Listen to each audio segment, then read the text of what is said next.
Hi, everybody. Today, Saturday, October 11th, 2025, and our dear friend Mark Sleboda is back here with us. Welcome back, Mark. Nima, thanks for having me. It's always an honor and a pleasure to be on Dialogue Works. Mark, let's start with Vladimir Putin and his performance or his reactions during the Valda conference, which has been somehow criticized, but few, analysts they believe that the Russian president, in his language and in his sort of response to the West, to the escalation coming from the United States in case of Tomahawk missiles and these new escalations, he wasn't strong enough. But what Putin said when I remember that he said that in terms of Russia being a paper tiger, he said actually it's NATO. If Russia is paper tiger, NATO was destroyed, Yeah, defeated what in is NATO? Ukraine. So how can you say that Russia was a paper tiger? And in terms of Tomahawk missiles, what he said it was that these are not going to change anything on the battlefield, but it's an escalation because without the United States intelligence, the targets and the operation without the United States is not possible. The use of Tomahawk missile is not possible. And yesterday he was talking about new sort of weapons, intercontinental weapons, that Russia is going to announce them. In my opinion, that's a warning to the West. Your take on that? Okay, so Putin spoke at Valdai as he always does, once a year, and he held forth for hours, talking eruditely, eloquently, and with a very high degree of confidence. It seemed to me, he seemed very confident, very at ease, a bit of humor, a bit of cynicism, as he does. So it was, I didn't hear anything that was groundbreakingly new, right? But he reiterated previously held positions very well. I mean, he quoted poetry by Pushkin at length, the Battle of Borodino, in reference to comments that he was being very polite but subtly mocking Macron. That was quite clear. He was using verse in Latin, speaking in Latin, famous Latin sayings, proverbs, explaining why the Americans are allowed to purchase uranium energy, from the United States, but at the same time forbidding other countries like say India or others to purchase energy. And Putin quoted in Latin a Latin proverb that the translation is, "What is permitted for Jupiter, right, Zeus, the head of the gods, is not permitted for a cow." And we all know who the cow is, right? So anyone else really? So I mean, it was vintage Putin, right? There is not another statesman, not another leader in the world alive who can talk intelligently about foreign and economic and security policy at length with that volume of facts and discourse of he's just head and shoulders above the field. Now, there has arose a question about his response to what is obviously a U.S. The U.S. is floating, sending tomahawks to Ukraine, right? And let's avoid the technical details and all the problems, the technical details with sending the tomahawks to Ukraine, and then let's concentrate for a second on the political. Um, Now, first of all, we should be aware that in the past 2 weeks, the U.S. has already seriously escalated against Russia with missile attacks. Okay. It had been the Biden administration policy for some time to launch standard HIMARS missiles, which are effectively a short range ballistic missile, guided multiple launch rocket system missiles into, shall we say, mainland Russia. And then toward the closing days of his presidency, he opened that up to ATACMS as well, which are a longer short-range ballistic missile. And that was considered a major escalation by Russia. And at the time, right, this is just before, this is after Trump was elected, but, while Biden was still in office at the end of 2024. And Russia at the time was very clear that that was a red line and that they reserved the right to either strike back directly at the United States and or it's at more likely U.S. military bases abroad, in Germany, in the Middle East, somewhere. Or they also floated the possibility that they reserved the right to transfer advanced weapons to U.S. adversaries. And the Houthis were repeatedly mentioned, the Ansala movement in Yemen, so that, for a tit for tat quality, anti-ship missiles, something of that sort, to strike back at the U.S. And at that time, Trump very publicly on TV said that he thought that this escalation of policy by Biden was madness, that it was wrong, and that it would lead right to World War III. Said that outright. And so I believe that is why Russia did not respond, right? And we have to understand that this is whenever the HIMARS are fired, right? Whether they're using a standard HIMARS missile, multiple launch rocket system missile, or an ATACMS missile or something else, right? That this is a U.S. attack on Russia, right? The New York Times has posted several times that every single HIMARS strike receives satellite targeting from the United States and thus a green light, right, about the strike. But what's more, the Russian government has made clear that they know that there's actually U.S. military personnel firing these advanced systems, right? That the Ukrainians are not capable of it, that there's sensitive coding of the missiles involved, that they actually have to be, the telemetry information has to be input by American specialists for this. So the Russians consider this a U.S. firing ballistic missiles into the other largest nuclear power on the planet, right?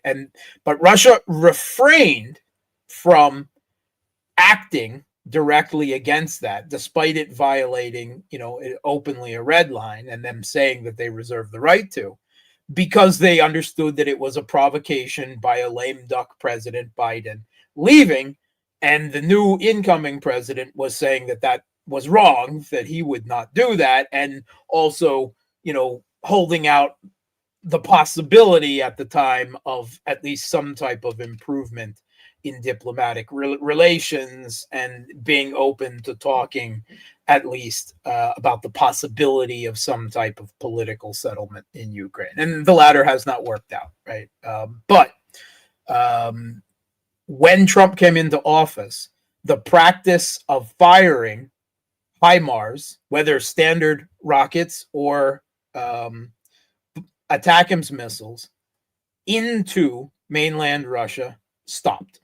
Now, it had already been admitted in the Western press that the ATACMS weren't doing anything, right? That Russian air defense and electronic warfare, after a few hits, right, quickly adapted, built up a profile, and then the ATACMS, as well as regular HIMARS rockets, were taken down more times than they were successful at hitting their targets because of Russia's, interconnected, multi-layered air defense and electronic warfare network, right? Particularly when they hit some soft target, like a refinery or something, without, a full scale of air defense and electronic warfare. Yes, they could still get some success. But by and large, every time they fired ATACMS or regular HIMARS rockets, Russia was bringing them down. And this was admitted, right? Just like the same thing happened with the Storm Shadows and the Scalp, the ground launch small diameter bomb, every other of these GPS guided systems, right? Russian electronic warfare combined with their air defense has proven very effective against these.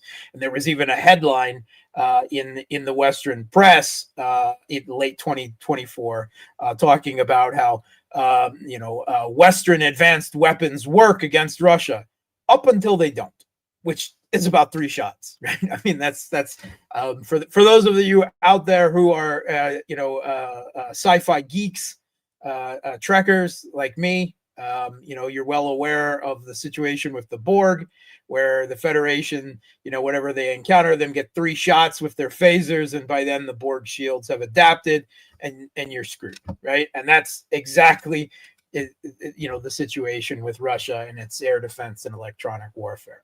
So for months, there have not been HIMARS strikes, whether regular rockets or ATACMS, into mainland Russia, right? I'm not talking about Kherson, Zaporozhye, Donbass, Crimea, right? We understand that the West doesn't accept that, and Russia understands that to a certain degree in the context of what is a red line and what isn't.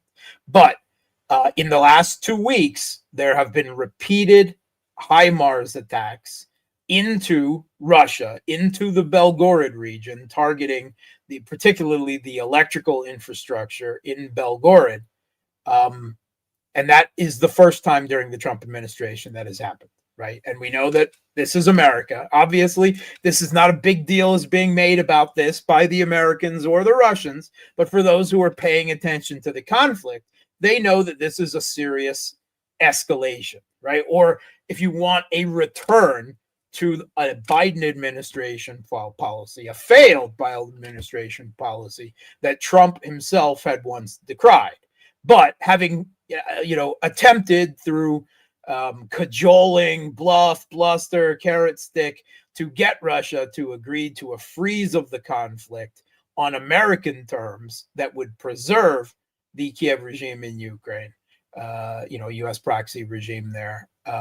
The Trump administration, that whole diplomatic process has, as was pointed out by Russian Deputy Foreign Minister Sergei Rabkov this week, exhausted, right? Nothing is being done diplomatically. The diplomatic talks between Russia and the U.S., much less between Russia and the Kiev regime, have stalled out, right? There's no progress, no real progress has ever been made. Let's be honest there. The two sides are still too far apart, and the West doesn't acknowledge that they've been beat yet. So there's still plenty of Ukrainians to die for them. Now Trump is left with what Russia hopes he would just walk away, but I long said that was never going to be possible because of the institutional pressure. Whatever Trump may think about Zelensky or the European leaders, and may not really care about Ukraine, he's still the American president. He's still the leader of U.S.-led Western global hegemony. There is enormous institutional pressure from people within his own administration, pressure from the media, pressure from the Europeans. He just can't do it. What he's left with is the same thing that I've been talking about on your show and many others since September, at least: escalate to de-escalate. That's all they have left. And if that's a return to failed policies, right? First, it starts with the HIMARS, and that's going on right now. It's low key, but let's be clear. Kiev is allowed to, use the HIMARS to strike. And they're firing, actually, from within Kharkov city limits, right? Because the HIMARS is the only system they have with the range to hit from that far away into the city of Belgorod on the Russian side of the border. And by the way, that's a war crime, firing a multiple launch rocket system from within city limits. But when has that ever bothered the U.S.? It might as well be Trump pushing that button. Might as well, right? Let's be perfectly clear about that. It's not, the Ukrainians are allowed to. No, this is Trump firing multiple rocket systems, small range ballistic missiles into Russia, a policy that the Biden administration had. Now, the ATACMS is already a dead issue because the U.S. doesn't have enough of them and they weren't effective. So now they're trying to scramble and look for some other missile system, some other long-range strike system that they can provide to the Kiev regime to try to force the Russians back to the diplomatic table and to accept a freeze of the conflict on American terms, right? The problem is they don't have anything that fits the bill. They have missile systems, but they don't have missile systems that they can easily transfer to the Kiev regime. The JASSMs were considered an air-launched, cruise missile, but the fact that they would have to be fired from the F-16s and the Kiev regime pilots are crashing them, just flying them around in an air defense role, and they would have to fly into the face of much more modern Russian aircraft with much longer range radar and much longer range air-to-air missiles, and very comprehensive. The S-400 is very, very good at taking down big targets like aircraft, right? That it's not realistic. All right, so and they've tossed around a few others ideas that have gone nowhere or turned out not to be real, and now they're talking again about the Tomahawks. They talked briefly about the Tomahawks. This was raised at one point during the Biden administration, and they dropped it. Now they're bringing it up again. Now, the problem with the Tomahawks, the U.S. has more Tomahawks than they do to fire than a lot of other systems, but they've still expended a lot of them in recent years. They don't have a high production rate, and they mostly want them for war with China. So again, only a certain number of them could be transferred to the Kiev regime, much like the ATACMS. Now, the problem with there's several problems with the Tomahawks. One, it's an older system, right? Its heyday was in the early 80s. It's been modernized a bit since then, but still, it's a legacy system. It was a good system for its day, and it's still not a bad system, right? But it's actually quite behind modern Russian systems, like hypersonics, like the Kinjal or something of the sort. Now, that being said, it could still do some damage. It has a substantial range, right? The Tomahawk, if it was fired from, say, somewhere near the contact line, it could hit the entirety of European Russia, right? Well into the Urals. So lots of military targets and military industrial targets and political targets, because, of course, you could do what Zelensky has been threatening to do and hit Moscow. Right, theoretically tried to hit the Kremlin. Now, you would still have to then get by Russian air defense and electronic warfare, and I particularly think that Russian air defense was almost designed to take down the Tomahawk. So I don't know how much success they would actually have with that. But the first problem is launchers. The Tomahawk came of age in the era of arms control between Russia and the U.S., when the Short and Intermediate Range Nuclear Forces Treaty.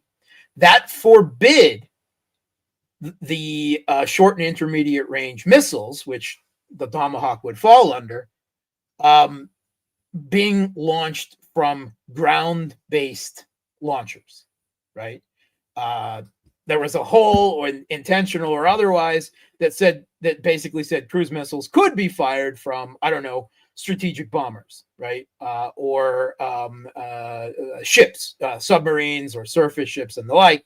And that's the way the Tomahawk was developed, right? It was developed to fire from strategic bombers or from Aegis destroyers, right? Or submarines. Now, since the U.S. unilaterally, under the first Trump administration, unilaterally pulled out of the Short and Intermediate Range Nuclear Forces Treaty, largely because of China and because of a perceived missile gap in a future war with China in the Pacific. But the U.S. has now been able to work on providing ground-launched ground launchers, right? Ground-based launchers for the Tomahawk. And they have developed a system, the Typhoon. And the problem with the Typhoon, it's a very big, enormous, barely mobile, but very complicated system. It could only travel by roads, right? Very good roads. and it's very big and slow. I mean, like just a perfect target for Russian Garans or Lancets or FPV drones or anything. And evidently, the U.S. only actually has 2 of them. So I can't see that they're going to provide these ground-based launchers. So, and that's the problem. How do you launch them? There was a article in the British press, I believe in the Telegraph, in the last week, that the Kiev regime prepares to take possession of U.S. Tomahawk missiles that it can't fire. So Russia's aware of all of this, of course. Yeah, it was in Telegraph. Yeah. Yes, Telegram. Yeah, it was aware of this, and so Russia is they're not intimidated by the Tomahawk, right? I know they don't want to have to deal with it, but they can deal with it. They've dealt with every other Wonderwaffe that's been thrown Russia's way, and the Tomahawk isn't even a new one, right? And there's so many problems again with launching it. The other problem is that it is a strategic system.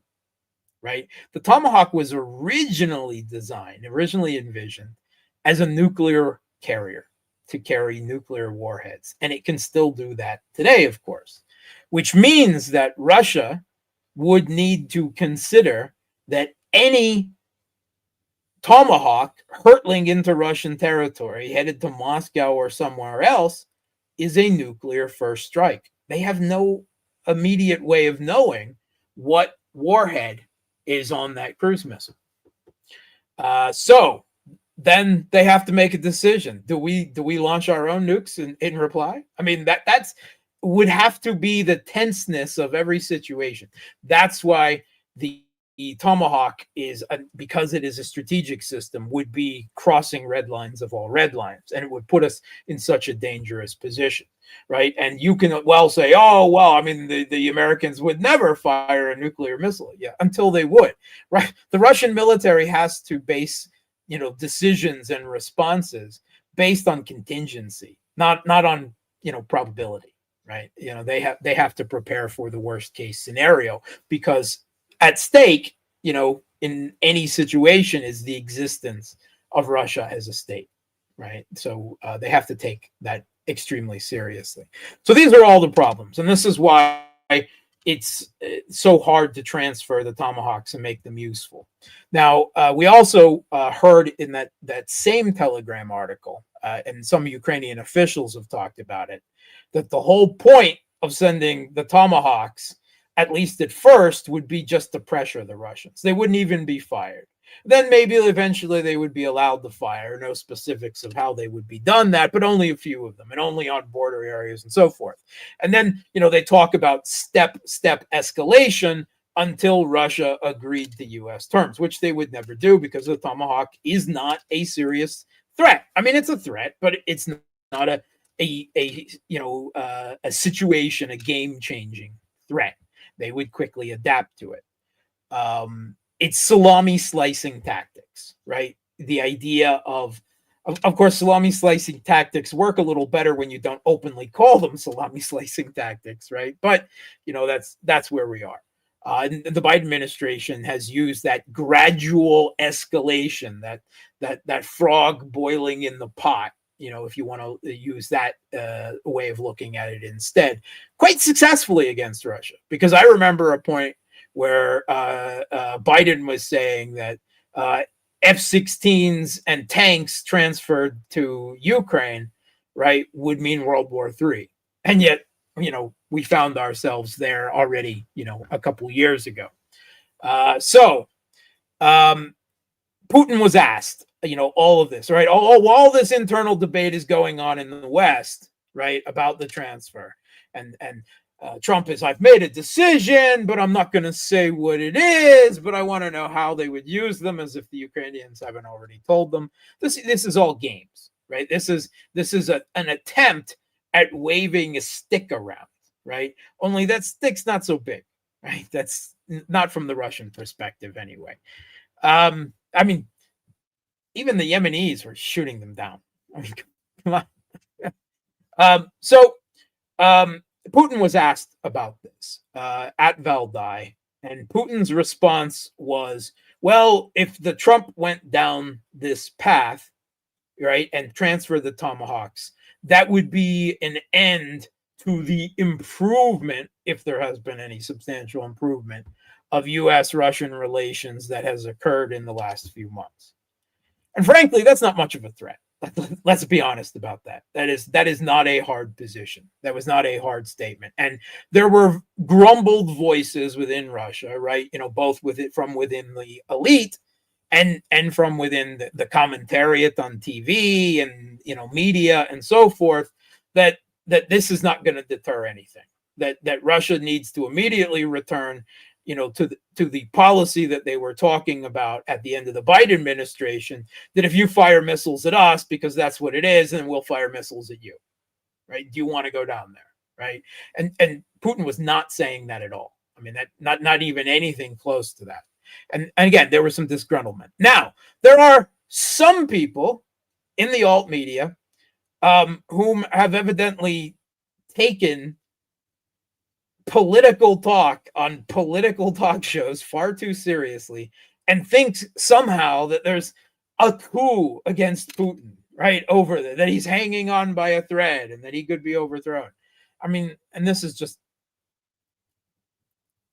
it's nonsense, right? There's the zero reality. I mean, it's not even within the realm of possibility, right? I mean, people do disagree in Russia. People even disagree politically. There are even occasions when people within the administration, right, very quietly voice something publicly, but when the final decision is made and a policy is set, then everyone gets in line, because that's the way the Russian government works, particularly under Putin, of course, but more so in the Russian government than say in the US or the British government. There is, to some extent, a power vertical. Right, it works that way. You're allowed to disagree openly behind closed doors, but outside of that. So, yes, I would say that there has been some elite and some public criticism that this was not a strong enough statement by Putin, and which influenced Vladimir Putin. Later on, he tried to. Yes. Later on, he kind of tried to walk it up a bit without actually walking it up a bit. Now, during the same week, master of these sort of moves. Yes, yeah, he is. I mean, no, actually, the Chinese are the masters at saying a lot and saying nothing at all, right? I mean, they're very good at that, right? But Putin is very good at, shall we say, some degree of political subtlety too. Now, so we've seen at the beginning of this last week, we saw the deputy foreign minister, Sergei Ryabkov, and he's a very serious, player, right? Many presume that he'll follow Lavrov into the Russian foreign ministry, and he's often trotted out as kind of the bad cop. Whenever the Russian government wants to make a strong point to the West, it's usually Ryabkov that delivers it. And he said that the whole diplomatic thing with the U.S. was exhausted and it was going nowhere. And then Peskov, Putin's spokesman, came out and said that the U.S., Russia, whatever, was on a serious pause and going nowhere. And it seemed to many at the beginning of the week, right, that this game of blowing smoke up Trump's ass, and this diplomatic game where they hoped against hope they could manipulate him into walking away or whatever, was they were giving it up, that that obviously it wasn't going to work. But then it was walked back, and we saw that was walked back, and then we saw Putin's foreign policy personal advisor, Yuri Ushakov, another big serious guy, whom he came out and said that, oh no, the spirit of the Trump Putin Anchorage brouhaha, whatever it was still alive, that there was still a spark of hope or something like that. So, and that just made me roll my eyes. I'm like, oh God, we got to go through this again. So I tend to fall more on the side that I think Putin is being too rhetorically soft, that he is still hoping against hope, right? But then again, I'm an analyst, so I don't have to play diplomatic games. But And Mark, just sorry for yeah, interrupting you. I no, think no, Putin is trying to do something with Donald Trump, which doesn't influence Donald Trump's position in the United States. He doesn't want to weaken Donald Trump sure, because he sees Donald Trump himself as a different voice from the establishment. absolutely. I mean, he does. I mean, I don't think it really matters. I don't think Donald Trump actually decides that much, right? Personally, I believe that the institutions do, right? That even with his own administration, he's got people just like he did during his first administration, whose primary goal is to manipulate him, right? To present him with limited policy options that then he has to choose among, and so forth. That it was admitted by John Bolton how easy it was to manipulate Trump during the first administration. There you've got people, everyone's doing it. Trump invites people to manipulate him, right? Trump doesn't read anything.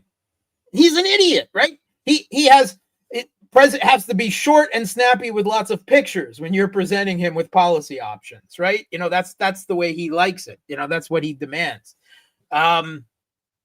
He's not an educated context kind of guy, right? That's not the way he works.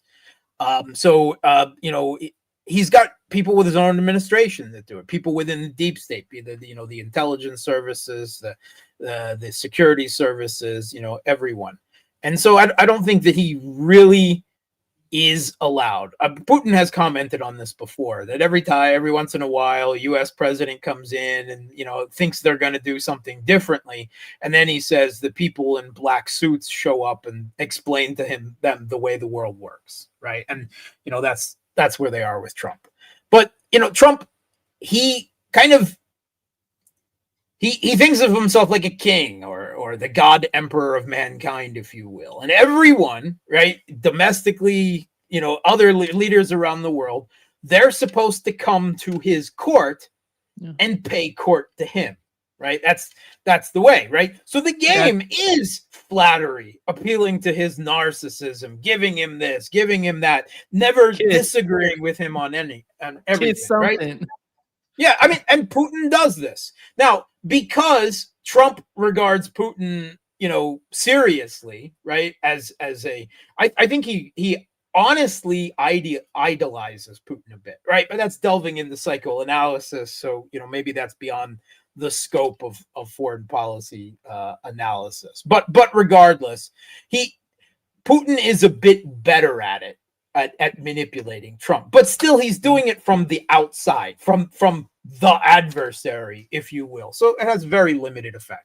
And yes, quite obviously, Putin is still hoping against hope that he can get Trump to, ultimately walk away. That would be the best thing for Russia, to just wash his hands of this whole thing. And he plays up the divisions. Putin talks about, oh, how rigged the U.S. elections were, something like, he knows how to play Trump, right? He's former intelligence. He has a psychological profile of Trump that I'm sure is constantly updated, right? He knows, he's kind of the anti-Trump in that regard. He comes to every meeting with every leader very well prepared, right? Knows how to push all their buttons, the things to say, all of this. Putin's a master at it, right? So that said, as soon as they got him out of the room with Putin, then it was back into the indoctrination, of the U.S. establishment and the people in his own administration. So, whatever understanding, right, or brief moment of camaraderie that they had in person at Anchorage, something that Trump obviously wanted, desperately. Ultimately, the effects of it, I agree with Ryabkov. It's a dead end, right? It's not going anywhere. If Putin wants to hope against hope, that's fine. I made it clear I don't do hope. Hope is the death of analysis. I think it's dead, and I don't think Trump ultimately has the power to reverse U.S. course to the degree that would be necessary for the U.S. to walk away, right? To play this sleight of hand where U.S. weapons that such as they can still provide go to Ukraine, only the Europeans pay for it and it goes through them, right? Ultimately, that doesn't matter so much to the Russians, right? Because it doesn't matter where the money ultimately comes from that are killing Russians. If the quantity stays the same, if the quantity of weapons changes, less, well, then that's another story. But Putin is playing the game, and when he's playing a diplomatic game, of course, it's not only about U.S.-Russia relations, because Putin has to manage his relations with the rest of the world, in particular the other BRICS leaders, right? Lula, Modi, and the others, right? They don't need to worry so much about China. They know China's on side, but Indonesia, all of these other leaders that continue to trade with Russia, even increasing trade with Russia, everything, in part because they believe that Russia is being reasonable, that Russia is playing the game from diplomatic moral high ground, right? Compared to certainly the Trump administration, right? And so there are multiple things that Putin is factoring in.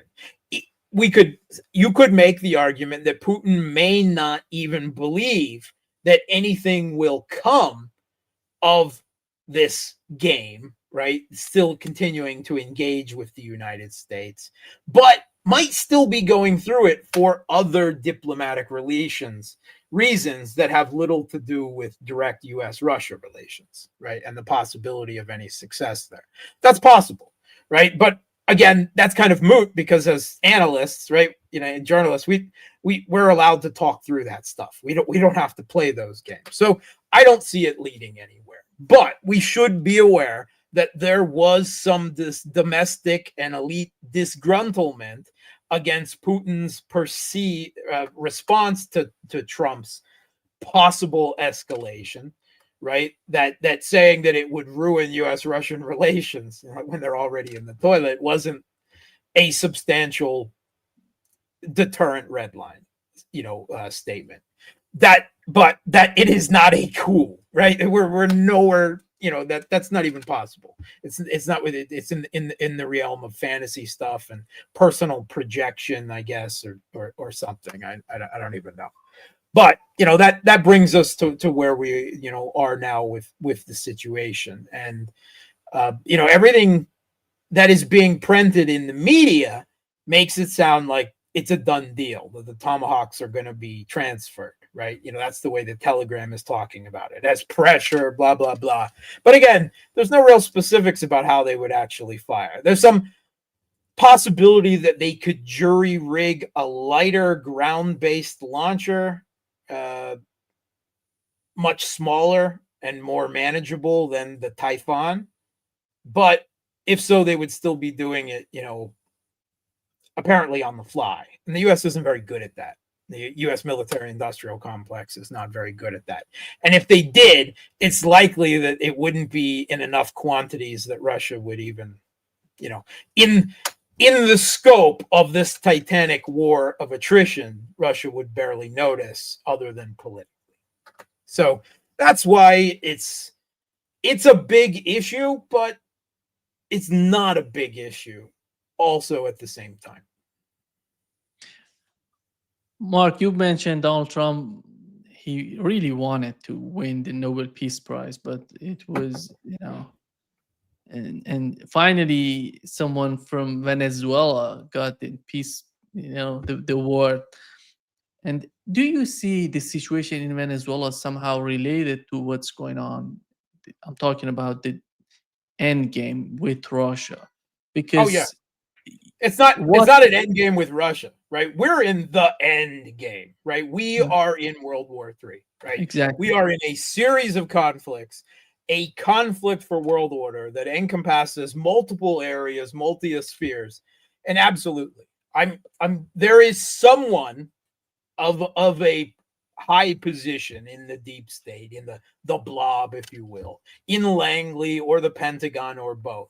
There's someone looking at a map of the world, right? Like they're looking at a Civ 6 map or something like that, or a chess map, right? And saying, oh, you're trying to take our knight in Ukraine, our Kiev regime proxy away from us. Well, boom, we're going to take Syria away from you, and now we're going to take Venezuela away from you too, right? This is what's going on at some level. That's the decision being made. Now, there's lots of other things to consider, like Venezuela having the largest proven oil reserves in the world, and it being in the Western Hemisphere, not very And far. that's the key. That's the key, Mark, I think. The Venezuelan oil is the key, because the United States, Scott Bessent, just 2 days ago, he reiterated the same sort of mindset on the part of the Trump administration that China and India should stop buying Russian oil. They have to buy American oil. But it's not, after all, that's, for the case of India, at least, that's not affordable for India to go after the Sure. United States, buy it from the United States. How can they make it affordable for India? Would be an option in a long run. Venezuela, the case of Venezuela, that they can influence the market. Yeah. The Indian government even said that to a couple of weeks ago to the United States. Look, if you want us to stop to buy less Russian oil, then you've got to let us buy Iranian oil or Venezuelan oil. They outright said that. Now, they weren't serious about it, but the U.S. is deadly serious about it, of course. The Indians are very angry about the U.S. Removing the waiver to sanctions on the Chahabad port in Iran. That India has invested a huge amount of money in Iran, because India, has previously also gotten large amounts of energy from Iran, and they've invested so much there. This is seen as another U.S. attack on their sovereignty, on their foreign policy. So, there's multiple levers that this goes into. Also, Europe is dying now because of a shortage of energy, and then all the super expensive U.S. LNG shipments in the world can't make up for what they've lost. But if suddenly they were getting shipped Venezuelan energy, that would really help them, right? That would really help. So there are multiple levels to doing this, for a reason for doing this. Another reason is the Venezuelan government is weak. Like, if Trump is looking for a win, right? They have very limited options against Russia. They tried a quick decapitation strike regime change against Iran, and Iran proved a lot more tough and a lot more capable of hitting back at Iran, exhausting U.S. and Israeli their Achilles heel, their limited air defense interceptor supplies, pretty formally. And if we're talking about the potential for another U.S.-Israeli strike on Iran, which there's some indications that they're considering and even building up forces, the same problem is still there. The U.S. doesn't have enough air defense interceptors to defend Israel, much less the Israel plus all the U.S. military bases in the Middle East, plus give some to Ukraine and Taiwan and pivot to China and all of this. It just doesn't make enough, and they have not been able to ramp up. The Pentagon has ordered, right, the U.S. military industrial complex to double or quadruple production of some 12 missiles, right?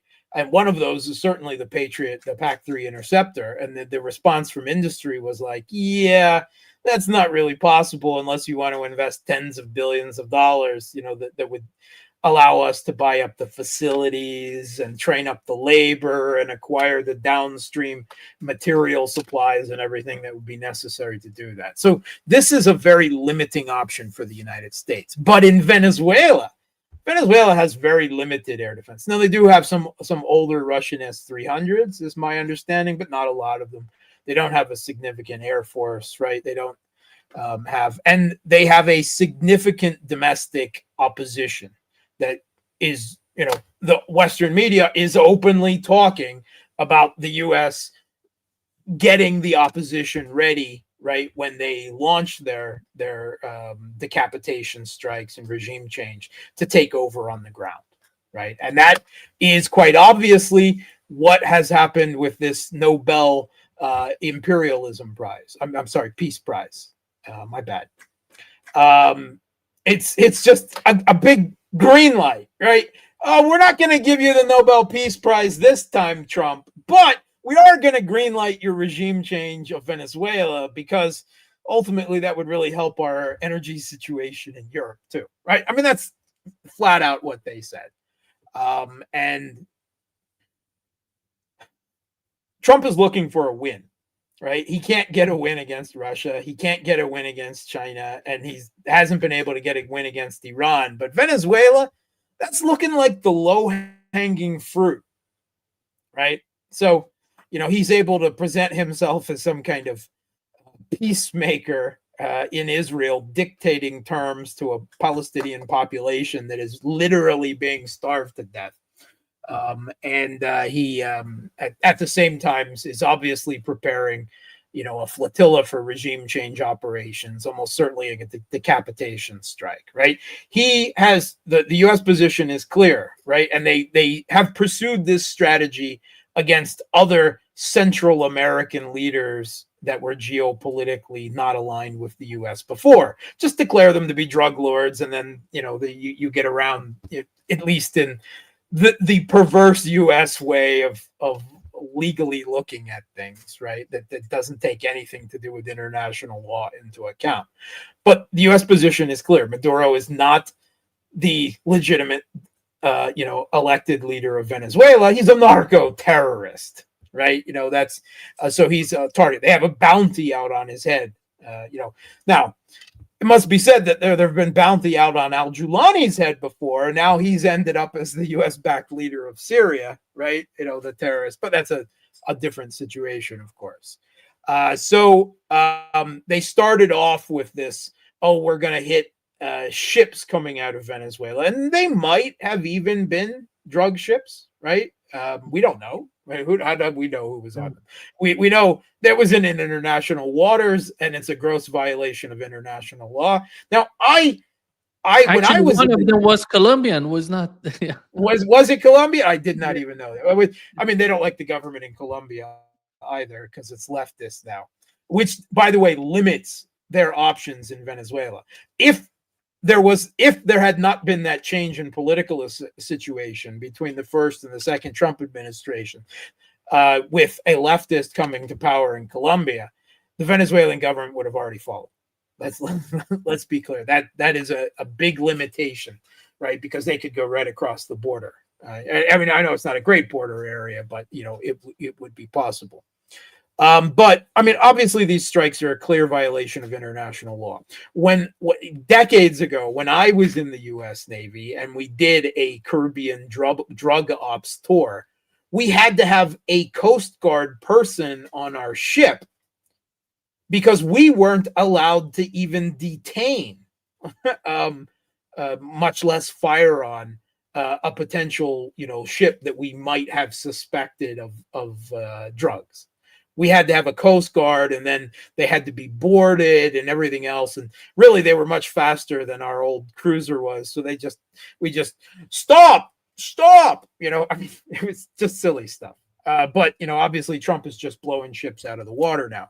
But he made a statement on his Truth in the last week that there's not any more ships to hit. So now we'll have to move onto land and go after the drug cartels on land, right? And what, of course, he means there is the Venezuelan government. And just to make it clear, Venezuela is not a serious source of narcotics to the United States. It's much lower than practically every other South and Central American state, right? Not saying that there's none, but it certainly doesn't have anything to do with the Venezuelan government. This is an obvious pretext, to avoid the situation. Trump, who said, I'm against regime change just a few months ago when he was in the Middle East, and now he's obviously set on the low. You remember USAID. Yes. So I know there's a lot of people who have been hoping for a lot of things out of Trump, and some people are still, against all the evidence, hoping on things from Trump. I don't know why, but I guess they like to believe that it's somehow possible that an election could actually change the nature of the United States. I don't know why they think that, but I seriously, I hope their delusions are being cured bit by bit, however that painful that may be to them. But yeah, I mean, Venezuela's fun. let's be honest. With an internal oligarch-backed opposition, right? I mean, they've fought practical civil wars against the opposition in the streets in the last few years, right? Now they're being armed right now, almost certainly. Things are being prepared. Now, what we don't know is how much the Venezuelan population that supports Maduro, that supports the Bolivarian revolution, will fight what will ultimately become a counterinsurgency war in Venezuela. Will they? Won't they? I don't know. The CIA has proven very, very good at buying out its opponents, right? Mark, Mark, how do you see? I think Russia, Iran, and China should do something about it. They cannot What can they do? sit aside and see what has happened to Syria. But Venezuela, in a long run, is going to be much more important than anything. It is. I don't argue with you. Russia and Venezuela, by the way, just signed a 10-year strategic partnership, right? That was signed into law by Maduro just a few days ago on Putin's 73rd birthday. But here's the thing. If Russia and China suddenly start shipping, not that any weapons that Russia and China could rush to Venezuela would change the military balance against the United States in its own backyard. And if they did that, that would just be more pretext for the U.S. to go in an even bigger way, right? That would be all the excuse that was needed. Russia and China are trying to arm Venezuela against us in our own backyard, right? They would jump on that in a heartbeat. Russia has no economic leverage over the United States. Now, the U.S. doesn't have any economic leverage over Russia either, right? As has been proven over the last few years. So Russia's out. I mean, there's nothing they can do militarily that's going to change things, and there's nothing they can do economically.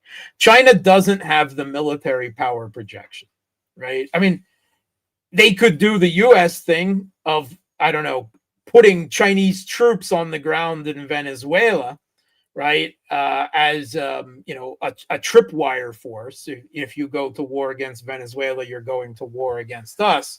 But the U.S. would probably just take that again as an outright geopolitical challenge. And I don't think Trump would. I think, if you're going to do a psychoanalysis of Trump would react very negatively, and we might find ourselves in World War III. And let's be frank, China does not have a history of doing things like that. They don't have, shall we say, the geopolitical will to confront the United States in that sort of way.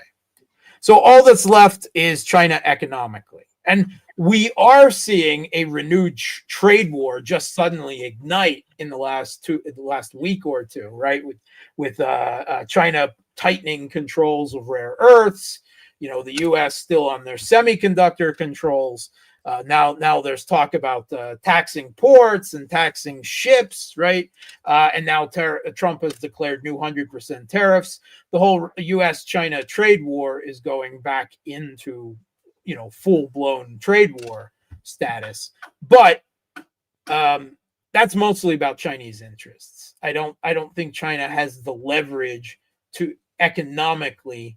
They can take on the U.S. via their own economy, but to use that to effectively shield Venezuela geopolitically, I don't think so. And Iran's got much bigger things to worry about. So, Mark, don't you think that's the total incompetence of Russia, Iran, and China? It's just realistic. I'm talking about BRICS. Why do they? Capabilities. BRICS is a talking shop. BRICS has no power. Yeah. I mean, BRICS is all.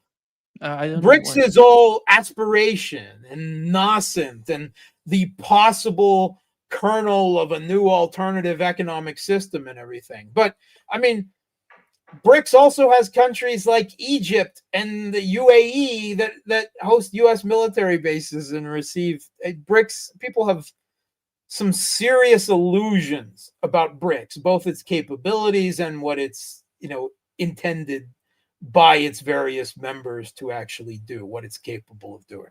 It's just realities. Russia and China are still, in many ways, and particularly power projection, much less than the United States. And this is the US's own backyard. This is the Western Hemisphere.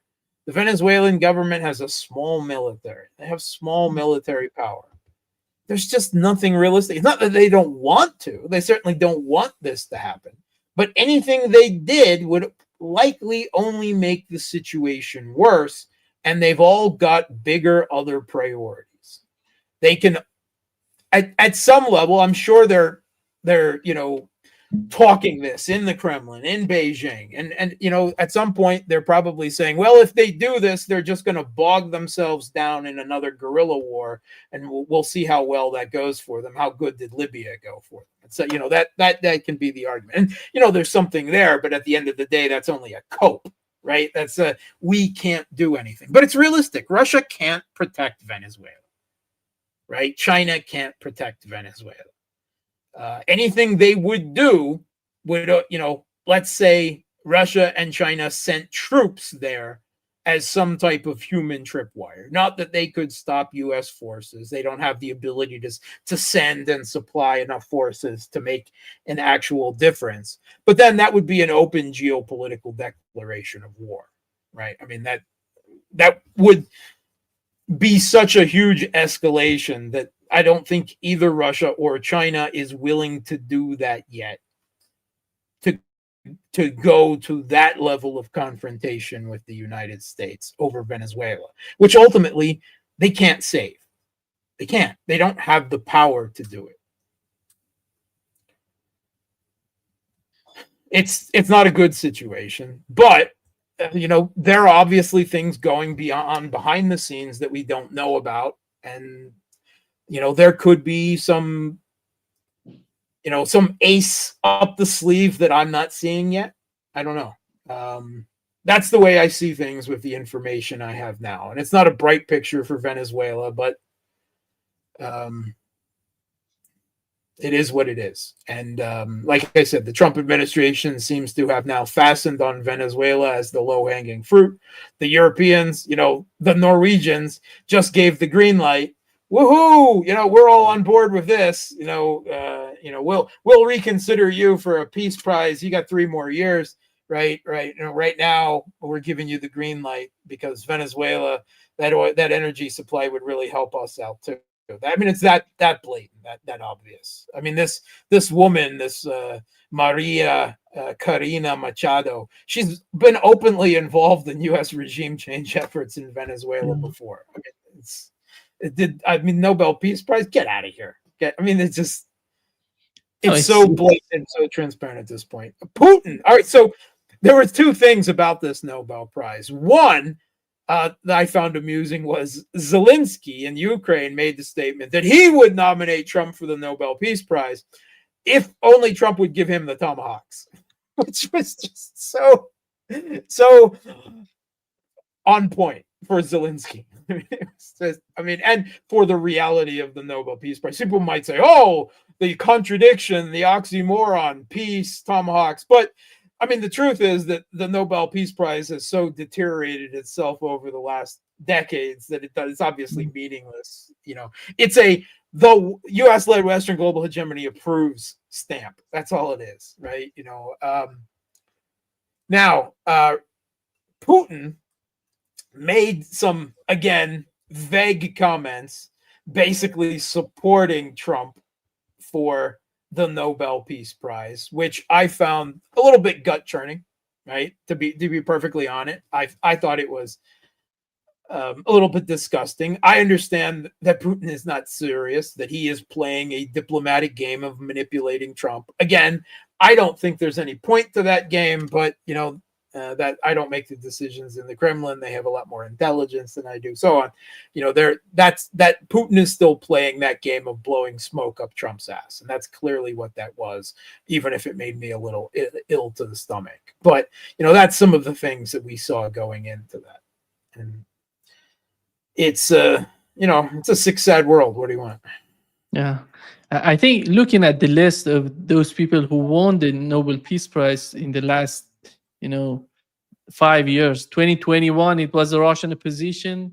Yeah, 2022, the other Belarusian person opposition, that was actually Iranian in the opposition, lead, Venezuelan opposition. opposition, the person who was in the lead, supposedly up, the day before, was actually Navalny's wife, Navalnaya, whom has done absolutely nothing, right? She is not the leader of the Russian liberal. There is no Russian liberal opposition in Russia anyway. She lives in the West, and she has never organized with the Russian liberal opposition either. They certainly don't regard his as their leader.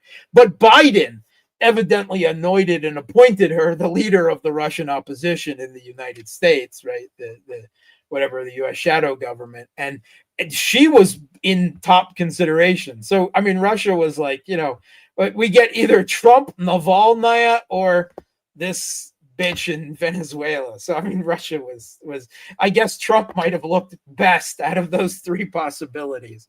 But Putin was also clear in his statements that the Nobel Peace Prize has come to mean essentially nothing, and that they've deteriorated, shall we say, the brand over other people. So I guess you could also say Putin was saying, well, I'm not the one who makes that decision. I don't decide if Trump gets it. But if it doesn't mean anything, why not give it to Trump? I mean, that I can see, that kind of cynicism playing out in the arguments in the Kremlin. So that bit was there. And again, I personally found it a little bit gut churning, but I understand they're playing a diplomatic game that, as an analyst, I'm not obligated to play. Mark, how do you find the situation in the Middle East? Netanyahu said and called Vladimir Putin. They had a phone call in which he said that he's not willing to attack Iran. He's not interested in, in a new war with Iran, directly with Iran. But nobody believes what Netanyahu is talking about. What are the okay? So first of all, your logical point would be, what is the benefit or the advantage and disadvantages of these sort of, if Israel decides to attack Iran? Okay, so one is, while they still have Trump support, right? For how much support they actually have, because the next U.S. administration may not provide the same level of support that Trump might be willing to provide.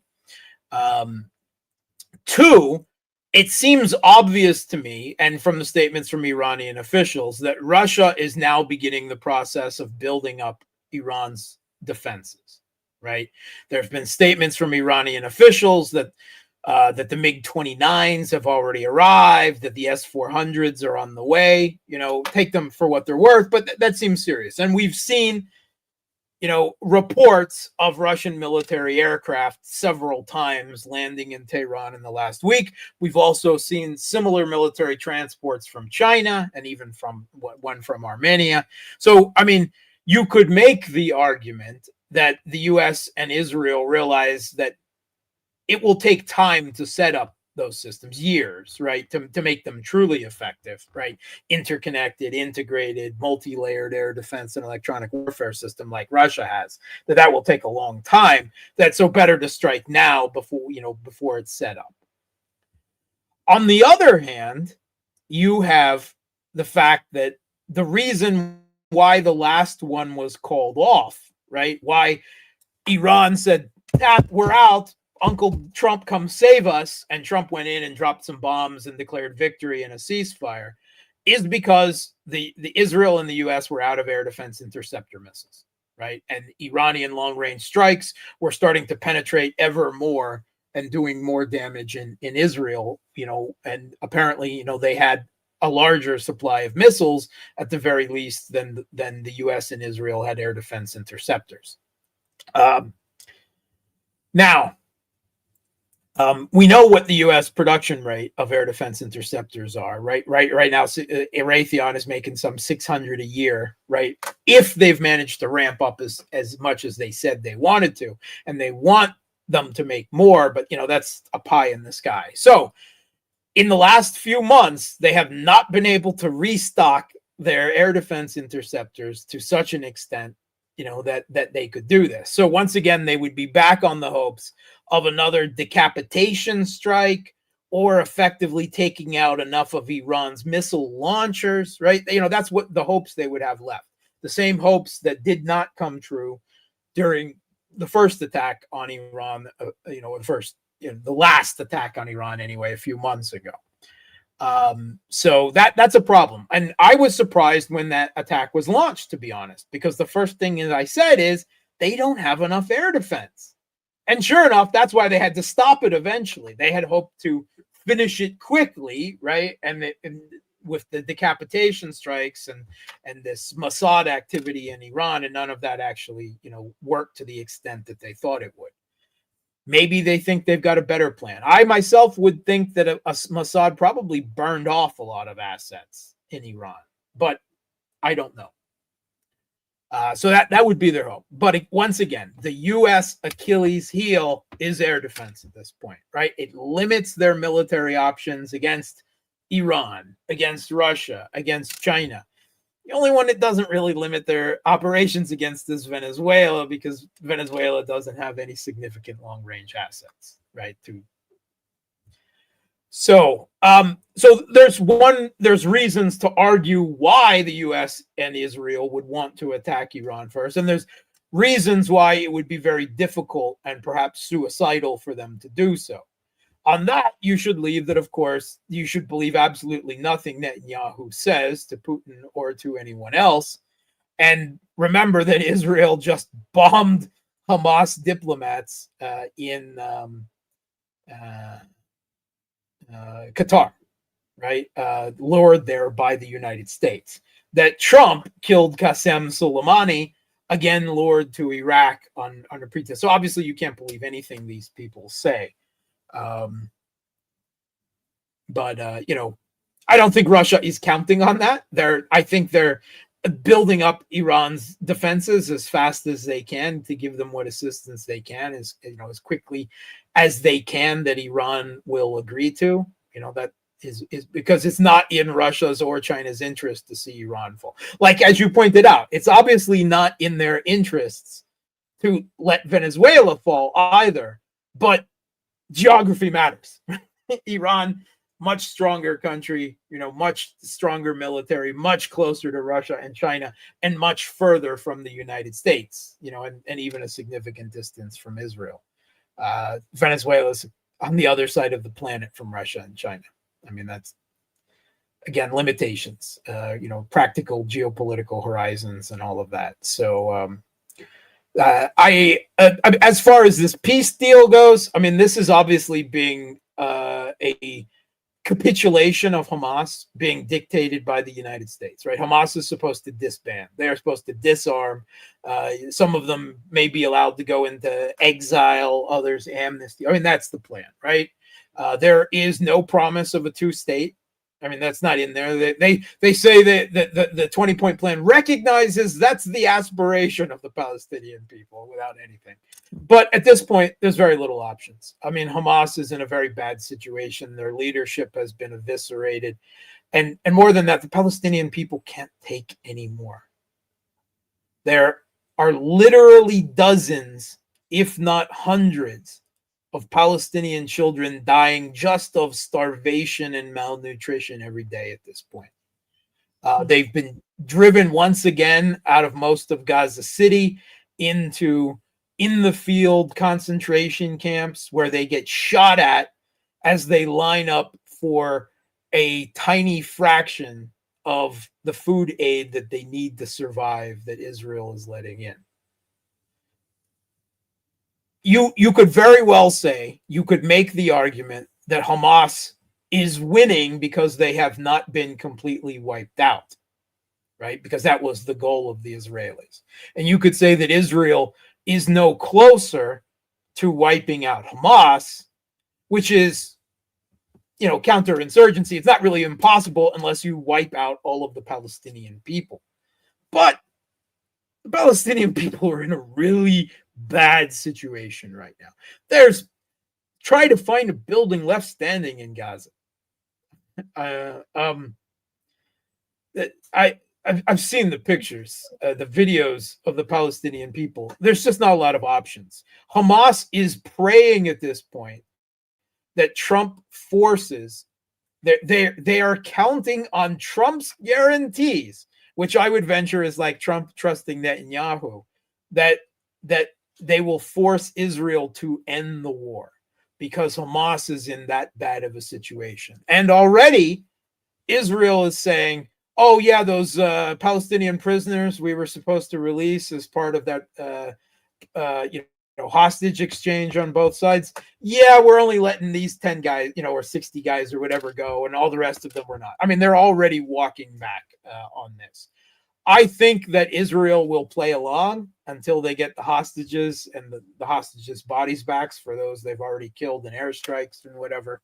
But we've already seen one of these ceasefires before. The very same thing happened when Trump first took office. People seem to forget that for some reason. And it went so far, and then the entire thing collapsed when Israel just started killing Palestinians again. And almost certainly that is what is going to continue to happen this time. And once again, to an even greater extent than Venezuela, there's no one who can do anything to stop them, because no one is willing to go to war with the United States, which is ultimately what it is, over the Palestinians that are divided and don't even have a state that everyone can agree on anyway, except for the Houthis. But, that's because the Houthis are the crazy Fremen of the real world. And, moral kudos to them. They invite a lot of punishment, of course, on their own country. Not that has ever stopped them. Half their political leadership just got wiped out by Israel a month or so ago. But the Houthis alone are also not going to stop Israel ultimately. I mean, there is that. It's moral. You can make that argument. But no one else is willing to do it. No one else really has the ability to do it. And we might hope that we might wish that the situation were otherwise, but we need to be realistic as analysts about what the military and geopolitical capabilities of countries like Russia and China and Iran are, and they're not. When Russia and China and Iran are talking about a multipolar world, 80% of that is because it's in their own national interests to do so. When they are aligning with each other, it is because it is within their own national interest to do so. It is not because they are ideological multipolar saints. That is another thing to keep in mind. We, right, in the alt media sphere, may elevate the talk of a multipolar world to the level of a geopolitical ideology. But in the decision-making places in Beijing and the Kremlin and Tehran, they're not operating under that ideological spectrum. Now, it may be in their national interest to do that and to play that up. And, they can say, yeah, that makes a certain amount of sense. But in the end, it's only a tiny percentage of the decisions, going into the decisions that they're making. And going to war to the U.S. over a Palestinian people that are already brutalized and have been brutalized for decades, that the U.S. would go to war if anyone tried to stop Israel. It's just not in the cards. It's multipolar world is not there yet. And China and Russia and Iran do not have the capability or the will to go to war with the United States over, certainly not over Palestine, and very likely not over Venezuela either. Yeah. But when we look at the public opinion in the United States, in the West, and what's going on with because after all, you mentioned the case of Hamas. I don't think that they can dissolve Hamas. They can change the name of Hamas, I mean National Security Guard, something like that. Yeah. But they're going to be there, Mark. They're They're not. talking about folding them into the Palestinian Authority. I know that's not going to work really well. I mean, the Palestinian Authority are quislings. I mean, the whole thing is not going to work really well. I don't think the whole thing is going to work. I think ultimately Israel is just going to start killing the Palestinians in Gaza again. So all of that will be moot at some point, right? I don't think it's a realistic diplomat. I don't think that 20-step plan will actually be seen to fruition. But obviously we can identify lots of problems down the road like that, right? But again, I don't necessarily think that it is likely, at least, that will ever become a real, sticking point, because I think the whole thing will collapse long before that, and Israel will be ultimately responsible for that, because they will not accept Arab or Islamic peacekeepers in Gaza, right? They're never going to accept that, right? I mean, that's they will have to, they'll just, something will happen and they'll blame Hamas, and it'll be just like happened last time, and the U.S. will accept it because Israel, Hamas, right? I mean, that's the way it's presented, right? Hamas can do nothing good, and Israel can do nothing bad. That's the way it will be presented in the Western media and the U.S. political elite, that matters, for this situation. And we can talk about opinion polls in the United States. Opinion polls in the United States don't matter jack shit when it comes to foreign policy. Never have, right? In the future, the American people will not have the support. Unfortunately, the American public has never made foreign policy decisions, and the people that do go through the elite selection process are filtered out along the way or co-opted to have positions by the powers of IPAC, the lobby campaigns and everything like that. There is a mechanism of political control, that filters that down to very limited foreign policy change. And pointing to polls that, the majority of young Americans believe in socialism, it doesn't mean that the U.S. is going to be a socialist country 20 years down the road. Let's be honest about that. I mean, let's take a look at what polls said about what the American public thought during, Woodstock, during the 1960s and everything, and then what happened in the 80s. We had Reagan. Come on. Yeah. That's a cynical way of looking at the world, but precedent. No, it's cynical, but it's the fact. It's the reality of what's going on. It is reality. It is. Unfortunately, it's the sick, sad world we live in. Yeah. Thank you so much, Mark, for being with us today. Great pleasure, as always. I'm glad to depress everyone going into the weekend. See you soon, Mark. Bye-bye. Thanks for having me.